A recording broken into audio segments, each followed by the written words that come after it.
Welcome to the Frontline Herbalism podcast with your host Nicole Rose from the Solidarity Apothecary. This is your place for all things plants and liberation. Let's get started. Hello everyone. I'm very sorry for the delay in getting another podcast episode out. I have been working night and day, and I really mean night and day, on finishing this Herbalism, PTSD and Traumatic Stress course. And yeah, this podcast does take a bit of time to edit, even a short episode, and the transcript seems to just take me ages. But yeah, so I couldn't I just couldn't do it. Like, I was doing my best, but I really wanted to focus on getting the course done, and had got into a bit of a financial pickle of good old capitalism. Like, I can't pay my rent unless I launch this thing, so it means I have to work like all hours under the sun to finish it. But no, it was amazing. And yeah, it felt like putting together, like, to be honest, like a lifetime of reading and learning and self-studying and experimenting with plants and trying to understand like the politics of trauma and talking to friends and comrades about this, and all this work with the Solidarity Apothecary of like supporting people experiencing traumatic stress, and you know, what herbs can support them in their journeys and stuff, and like how does this all fit into like a collective frame, into like a political frame. And yeah, I just, you know, that meme with the guy and there's like 500 bits of paper and like string, like, and his hair's all crazy. Like, I just was like that like sorry to swear, like just for like months on end, just working, like trying to bring everything together. And I think I do have a good skill in like summarizing complex things into like clearer things and bullet points and like practical information. So yeah, this may come back to bite me if I get called out for content in the course, but I do feel quite proud of it, like in the sense of there's like 60 lessons in there, there's 32 plant profiles, like, which are really going like into depth about specific herbs and their actions on the nervous system, and like when they might be appropriate and when they might not be appropriate, and how that matches with like polyvagal theory, or different kind of ways the body expresses distress, whether it's like hyperarousal and reactivity, or whether it's like sleep disturbances. So yeah, I think like, yeah, it's hard for a working class femme to be like, she's proud of herself, because, you know, our culture is not like that, right? Especially, I hate to say it, but this kind of anarchist world of just like unrelenting like critique of each other and everything we do, and like never giving each other like sweet feedback or kindness. Okay, maybe not that dramatic, but I feel like, you know, it's kind of, not very common that someone would be like, hey, well done, you did a thing. But I actually feel like proud of myself. Like, I think it is absolutely massive as an offering. I think it will really help people. I've had like beautiful emails from people already that like, sorry, probably hearing my voice, like that just made me want to cry, because like, yeah, they're just like just so grateful that there is like an offering which is like sliding scale, and that they can actually do it. Because I think there is this thing when like you don't have the like financial resources to like enroll in certain programs, and you know that they'll really help you and that you need them, but you just like can't access them. And I think for people who've been through traumatic shit, like your ability to organize your own life or complete things or go to things like uni, you know, like I left home at 16, like uni it didn't feel like an option for me, if that makes sense. But yeah, to be able to create an offering for people who maybe can't access other options, and that this calls them and they're actually able to do it, and I'm like offering that from a place of generosity, like I think it's really meaningful. And I think some of the emails have been like really beautiful. Like, you know, I'm not into like dehumanizing disclosure. Like, I don't need people to email me telling me about their economic circumstances, if that makes sense. Like, I grew up being the kid who got the free school lunches, who had to apply for grants and stuff like this. Like, I don't need people to like share that stuff. Like, if the code is on the website, if they would just want to access it for free, they can just access it for free. Like, but you know, at the same time, it's also been really cute and sweet and moving that people have written to me with like a little bit more about their lives and what's been happening for them, and like how the course will be useful for them, just to feel that little bit connected, you know, because it's all like the internet, isn't it? It's difficult. But yeah, so I like launched the thing, and yeah, been really blown away by the response. And some people are paying and some people are paying the resource rate, which is really amazing. Okay, 3 people have paid the resource rate, but people, you know, are paying the standard rate. And yeah, I think, yeah, it feels like a huge like achievement, if that makes sense. Like I felt good about it. There's still like a few sections to finish. I have to record the implementation plan and the case studies. My computer's basically like completely gone on strike from these like videos, like course videos, and the screen recording software is just like bust it.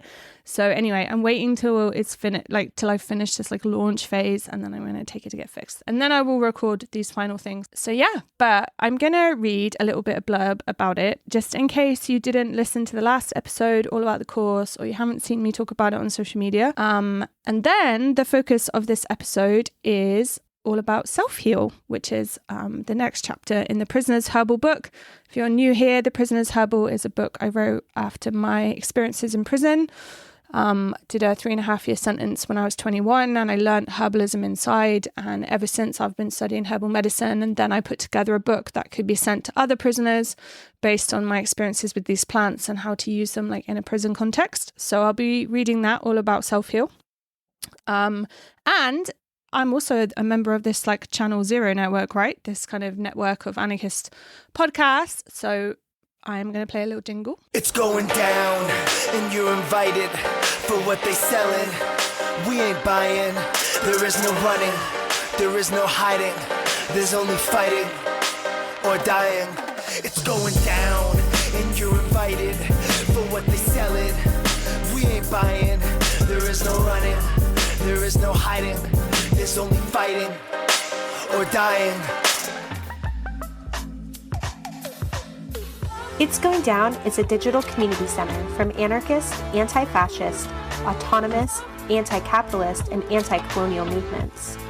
Our mission is to provide an autonomous and resilient platform to publicize and promote revolutionary theory and action. Go to itsgoingdown.org for daily updates. Check out our online store for ways to donate, and rate and follow us on iTunes if you like this podcast.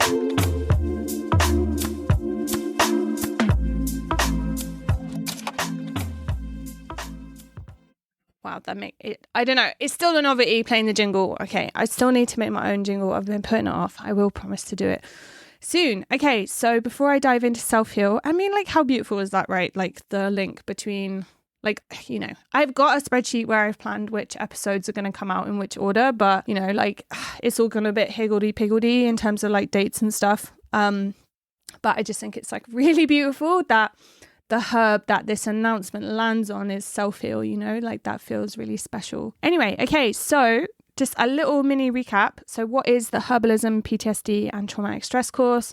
So it is a self-paced course, meaning you can start, work on it and finish it completely at your own pace. There are 8 comprehensive modules exploring how trauma shapes the body, how we can reclaim and reshape it. Folks will develop an in-depth knowledge of plants, herbalism, and nervous system physiology, grounded in an anti-oppressive analysis. There are 60 video lessons, including 32 in-depth plant profiles about herbs with an affinity for the nervous system. So when does the course start and end? Enrollment is open until the 21st of March. Whew. And then, yeah, after that, it will be closed, like close, like no access after that. Because I'm knackered. No, I'm joking. Like, it's just because like there's a lot of admin in like launching this stuff and I need to be available, but I've got like a lot of things that I want to be working on over the summer. So yeah. And then I'm hoping to relaunch it in October this year, but that's like a provisional date. But yeah, the plan is to just kind of like open and close it like twice a year, and then just, yeah, have that as like that month I'm focusing on like promotion and admin and like learner support. Okay, so how much work is involved? So I have tried to design it to feel as liberating and stress-free as possible. There are no assignments, quizzes, grading, or essays. There are no like triggering group calls with strangers discussing deeply sensitive life experiences. That is my absolute worst thing about online courses. There are no forums, messages, or overwhelming information to keep up with. Study when you have the headspace, energy, and desire, and you are welcome to chop and change and bounce around lessons to follow your desires and interests. Okay, so how much does it cost? So the course has been designed as a sliding scale with no one turned away for lack of funds. You can find more info about this, about the sliding scale and how it's been designed on the course info page, which I'll put in the show notes. But in summary, like the standard rate is $195. So if you have like a steady income, for example, like a job, the resource price is $345. So that's, for example, if you own a house or you're a landlord or you're living from like unearned kind of inherited wealth, like a trust fund. Payment plans are available over 3 and 5 months for those rates. And then, there's this like third rate, which is like the solidarity rate, which is basically like a donation of whatever you can afford. And that includes like nothing. Like if you can't afford anything, you can also just put the code in and it's like completely free to access. What you do is you put this code Solidarity100 in the standard price checkout. And then there's like a little donation like box and you can just like write the amount in there. And I've written that denying people in poverty access to learning about trauma because they can't afford it goes against every bone in my body. I really encourage people to access the course if they need it, whatever they can or cannot afford. Please share with friends who may benefit from it, especially working class folks, people affected by incarceration, and comrades who've experienced state violence while fighting back against oppression. Okay, so why does the course matter? And this is some text from the kind of page overview. So in a world full of injustice and oppression that can be deeply traumatizing, we need plant medicines more than ever. The world isn't likely to become less traumatizing anytime soon. Equipping ourselves with the skills to take care of ourselves and each other is essential. Herbalism is a lifelong journey. Plant medicines can transform your life by enabling a deeper relationship with the land, improving sleep and digestion, preventing disease, reducing inflammation, and aiding the nervous system to rest and recover while surviving and resisting this oppressive world. This course teaches you the principles and frameworks on which herbs to choose and why for your unique constitution, health history, and needs. It encourages experimentation for you to work with different plants and see which work for you better than others. Our goal is for you to be able to build a medicine cabinet of allies that can support you negotiating and navigating a lifetime of experiences. So if you have any questions about the course, feel free to email me at info@solidarity.org. I will be sharing a bunch of random graphics that I've designed like over the next week on Instagram, kind of talking about the course and my approach and pulling out some case studies and things. So keep an eye on that. But for now, please listen to this amazing plant profile about this beautiful little pickpocket herb, Selfheal.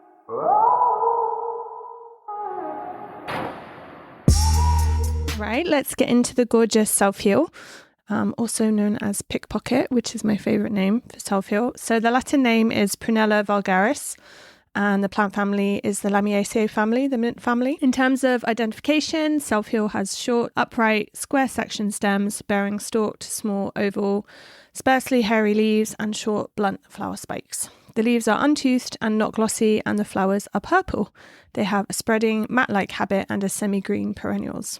And you can see the illustration in the book drawn by my amazing friend Amani. Other species can be mistaken for bugle, but worth remembering that bugle has blue flowers, not purple, and a bit of a different growing habit, like taller spikes rather than spreading like Selfheal. Folk names in English: Selfheal, heartsease, pickpocket, poverty pink, heart o' the earth, heal all, woundwort, blue curls, sicklewort, carpenter's herb, touch and heal. And vulgaris means common in Latin, and Brunella in German means quincy, which is one of the uses Selfheal is indicated for historically. Okay, chemical constituents: flavonoids, including rutin, vitamins A, B, C, K, fatty acids, volatile oil, bitter principle, pentacyclic triptynes based on ursolic, butylenic and earlionolic acids, tannins, caffeic acid, and rosmarinic acid.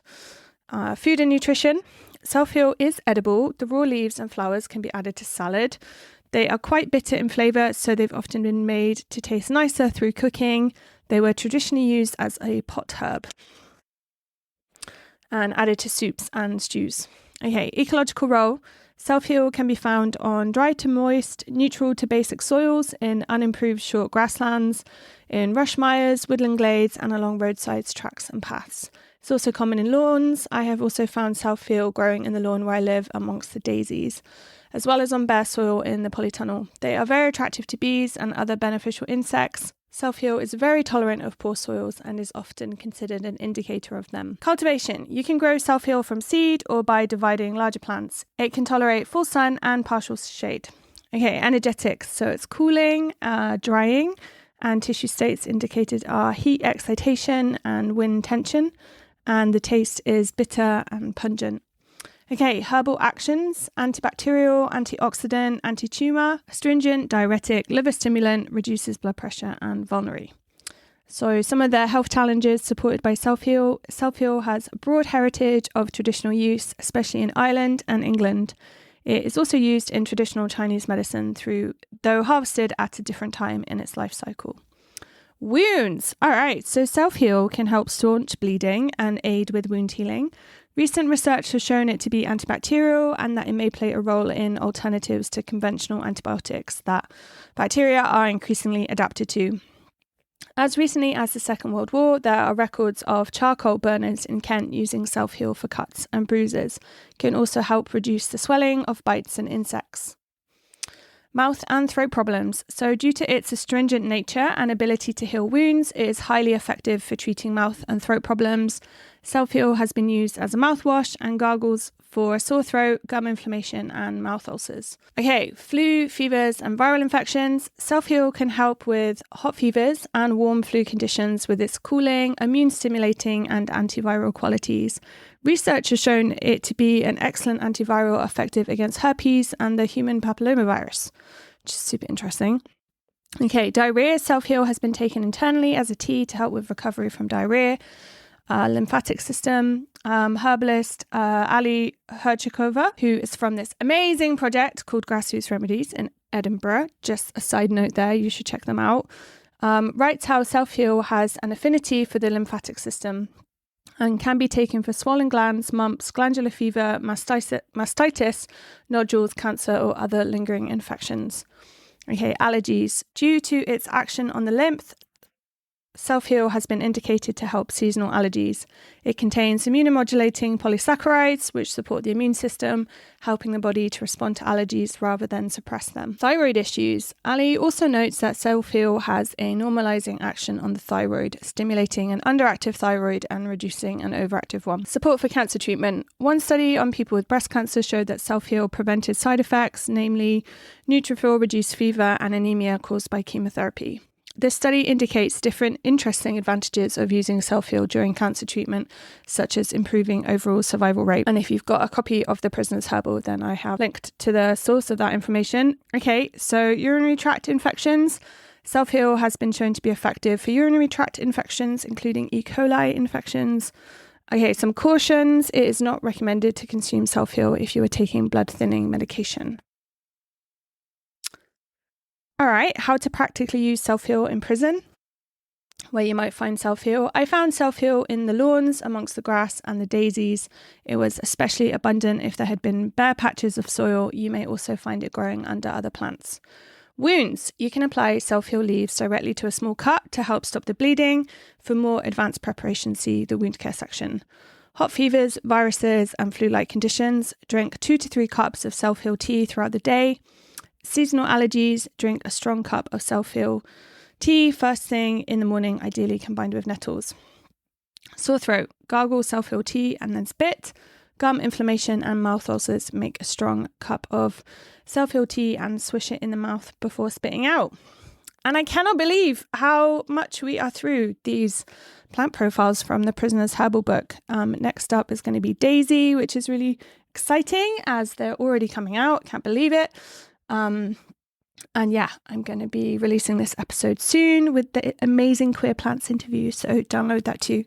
Okay, thanks so much for listening to the Frontline Herbalism podcast. You can find the transcript, the links, all the resources from the show at solidarityApothecary.org/podcast.